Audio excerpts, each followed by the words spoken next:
Olá pessoal, tudo bem? Eu sou Leonardo Rossi, através do Infinito Amor pelo canal do Consciência Hebraica, e a gente viu o lindo reencontro de José com todos os seus irmãos, em especial com Benjamim. E a gente viu que aquele momento foi regado de muita emoção, de muito perdão, de um reencontro muito especial. Só que um fato que eu não comentei, que eu quero acrescentar nesse vídeo de hoje, é que quando José perdoa os seus irmãos, ele tira o protagonismo de tudo o que aconteceu da mão deles. Ele fala, olha, a culpa não é de vocês, de alguma maneira ele diz algo nesse sentido. E aí ele não culpa alguém, mas ele coloca essa situação nas mãos de algo maior. Ele fala, foi Deus que me enviou ao Egito. Foi Deus, portanto, que permitiu que eu fosse lançado numa cova, que eu fosse vendido, que eu fosse acusado, que eu fosse preso. E ele vê isso de uma maneira muito leve. Ele não fala isso de uma maneira acusativa a Deus. Ele, pelo contrário, ele deposita essa situação na mão de Deus. Sabe por quê? Porque logo em seguida ele vira e fala o seguinte: se isso não tivesse acontecido, hoje eu não estaria no Egito. Se eu não estivesse hoje no Egito, muitas pessoas estariam passando muita fome. Porque afinal, se tudo isso não tivesse acontecido, se ele não tivesse sido posto como governador, ele não poderia descobrir que os 7 primeiros anos iam ser de muita fartura e os 7 anos seguintes iam ser de muita fome. Então, se isso não acontecesse, ele não ia conseguir organizar toda a colheita e todo o estoque do faraó. E aquele povo egípcio ia passar uma profunda fome. Aquele povo provavelmente ia perecer quase que completamente por conta desse período de estiagem. E ao mesmo tempo ele fala, e não só isso, não só o povo egípcio ia perecer. Foi necessário que tudo isso acontecesse, foi Deus quem permitiu que tudo isso acontecesse para que vocês pudessem se alimentar. Porque se hoje eu não estivesse aqui, se eu não tivesse passado por tudo que eu passei para chegar até aqui, em Canaã vocês estariam morrendo de fome também. Porque nem aqui no Egito vocês iam encontrar um lugar para comprar alimentos. Isso não podia acontecer. Afinal, a família de Jacó, a descendência de Jacó, carregava o DNA do Cristo neles. Eles não podiam perecer, eles não podiam morrer, eles não podiam acabar. Então José, ele não culpa Deus, mas ele entende que o controle de todas as coisas está na mão desse pai. E olha que interessante. Um homem que foi acusado, que foi negligenciado, que foi traído, vendido, que foi açoitado, que foi crucificado, que foi lançado numa cova, mas que ao terceiro dia ressuscitou. E por conta dessa ressurreição, trouxe pão, trouxe alimento, trouxe vida verdadeira pra gente. Olha que interessante, parece que muitas vezes a gente não sabe de quem a gente está falando, se a gente está falando de José ou se a gente está falando de Jesus. Um homem que também foi esquecido, que foi abandonado e que se tudo isso não tivesse acontecido com ele, ele não traria vida para os egípcios, ele não poderia trazer vida para a própria família. E aí a gente pensa num Jesus que também, se não tivesse sido vendido, não tivesse sido humilhado, não tivesse sido morto, não tivesse sido lançado numa cova, não poderia ao terceiro dia trazer pão também, mas o pão que não perece dessa vez, o pão eterno, o pão da vida, que a gente conheceu então o Jesus pão da vida, o Jesus Cordeiro, o Jesus Rocha, o Jesus Vide Verdadeira, o Jesus Leão da tribo de Judá, e agora também a gente conhece um Jesus água da vida, que quando a gente bebe, a gente não volta a sentir sede. Jesus, se não tivesse passado por tudo que ele passou, ele não poderia ter ressuscitado no terceiro dia e ter trazido o pão que quem come já não sente mais fome, a água que quem bebe não sente mais sede.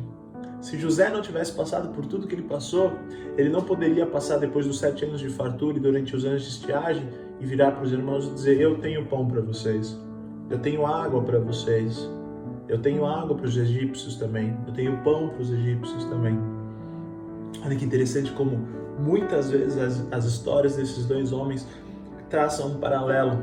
José em uma dimensão muito menor. A gente está falando de uma região do Egito, a gente está falando de Canaã. Quando a gente olha para Jesus, a gente vê toda a humanidade sendo remida pelo sofrimento de um homem. E a gente corre o risco, isso é um fato, isso a gente tem que olhar com muita atenção, de olhar para Deus como um Deus cruel, que lançou José a todas essas situações para que ele pudesse remir todo um povo, que lançou o próprio filho Jesus a toda essa situação de humilhação para remir o próprio povo. Olha, essa ideia é um pouco simplista, ela é um pouco perigosa, e eu não me atrevo a tentar explicar quais são as maneiras que Deus monta de estratégias para que algumas coisas aconteçam. Mas uma coisa eu posso garantir, a gente tem um fato, a gente tem uma liberalidade que a gente já conversou nos nossos primeiros vídeos, que se chama livre-arbítrio. E Deus acaba respeitando isso de maneira muito profunda. E muitas das decisões que levaram Jesus ao Calvário, que levaram José a uma cova, precisavam ser respeitadas. Eram homens tomando decisões que levaram a essas consequências. O que Deus faz é pegar com essas decisões más e essas consequências más e dar um propósito para aqueles que são filhos dele, para aqueles que se expõem ao sol dele, que querem se amorenar diante da luz dele, que se expõem, que querem ir para a luz. Ele faz com que todas essas situações da vida e todas as consequências do que a vida fez com a gente, ou que as situações, ou que pessoas mesmo sem o nosso controle fizeram pra gente, e coloca propósito. José poderia ter simplesmente se lançado numa cova, poderia simplesmente ter sido preso, mas não.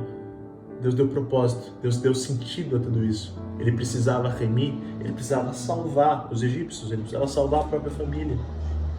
Com Jesus a mesma coisa, ele poderia ter sido morto numa cruz e aquela história ter acabado, mas ele colocou propósito na vida do Cristo.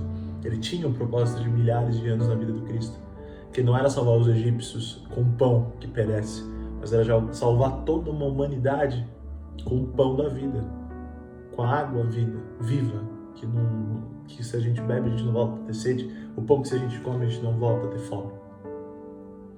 E muito bem, passado esse momento de reencontro, passado esse momento de perdão, Jacó está lá em Canaã, e José tem uma expectativa gigantesca de ver esse pai. E a gente vai adiantar um pouco a história para o momento onde eles se reencontram. E agora eu quero fazer um exercício com vocês de imaginação de o que são mais de 20 anos você achar que um filho seu está morto, que um parente seu está morto se a gente não tiver filho, para fazer algum exercício, algum parente que a gente tem um carinho muito especial. E depois de tanto tempo descobrir que esse filho na verdade está vivo. Imagina o rebuliço que foi no coração de Jacó aquela informação. Mas Jacó, ele tinha um pequeno problema. Ele já tinha mais de 100 anos. E todas as vezes que os seus pais tiveram alguma relação com o Egito, Deus fez algumas ressalvas. Abraão, quando desceu ao Egito, ele sofreu muito. Ele teve muitos problemas quando isso aconteceu. Isaac, quando pensou em fazer isso, Deus impediu, falou, não desça para o Egito. E agora Jacó fica com receio, ele consulta a Deus. Só que aquele povo tinha que ir para o Egito, porque eles iam começar uma nova fase naquele lugar. Uma profecia que foi dada a Abraão de peregrinação em terra alheia precisava se cumprir. Aquele povo tinha que ser peregrino em terra alheia. Porque nós somos peregrinos até hoje em terra alheia. A gente vai entender isso melhor. Mas era necessário que aquele povo então finalmente fosse no momento certo para o Egito. Jacó consulta a Deus e Deus diz, Israel, vai para o Egito, encontra com teu filho José. E esse reencontro lindo finalmente acontece. E eles se agarram, e eles se abraçam, e eles choram profundamente, porque afinal são 20 anos de uma distância forçada, deles não saberem se um ou outro ainda vivia. E aquele momento é de profundo amor, profunda paz e de novamente uma metáfora que nos remete ao Cristo. Porque quando Jacó encontra com José, ele diz, ora, despede-me, pai. Eu já posso morrer porque eu vi o meu filho. Isso nos lembra um descritivo ali de Lucas, no Novo Testamento, contando quando Jesus, ao 8º dia, na tradição, os homens eram circuncidados, aquela aliança que foi dada a Abraão, né, que era a circuncisão, eles eram circuncidados ao 8º dia, e logo em seguida eles eram apresentados no templo, eles eram apresentados à comunidade. E quando isso acontece, e quando Jesus ele chega, quando Maria está com Jesus nos braços, e ele chega nesse templo, ele chega nesse lugar, um homem também chamado Simeão, um dos nomes dos irmãos de José, encontra com Jesus, encontra com Maria, pega essa criança no colo. Quero que vocês imaginem um estranho, um ancião, você é uma mãe segurando seu filho, de repente esse ancião vem na sua direção e pega o seu filho. Acho que Maria ficou um pouco assustada, um pouco atônita, entregou, mas de uma maneira muito linda. Esse Simeão, ele olha para Jesus, levanta os seus olhos aos céus e diz: Pai, despede-me em paz, porque o teu filho viu finalmente a tua salvação, a qual tu preparaste diante a face de todos os povos.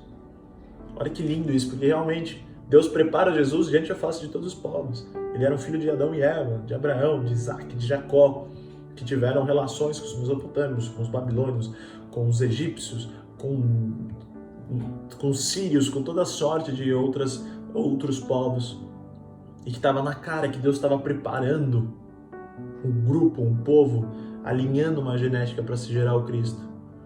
E esse ancião, ele tem esse reconhecimento, da mesma forma que Jacó, quando encontra José, diz: despede-me, pai, eu já vi o meu filho, eu vi o que eu precisava.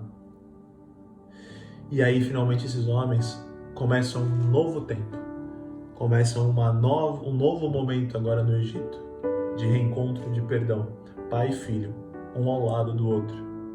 E esse pai ainda passa anos ao lado de José. Ele ainda envelhece mais alguns bons anos ao lado desse filho. Não compensam os mais de 20 anos abandonados, mas com certeza foi algo que confortou profundamente o coração desses dois homens. Mas isso é a história para o nosso próximo vídeo. Espero que vocês tenham gostado. Se puderem deixar o seu like, o seu comentário, vai ser incrível. Se inscrever no canal. A gente também está no Instagram, @infinitoamor. Valeu!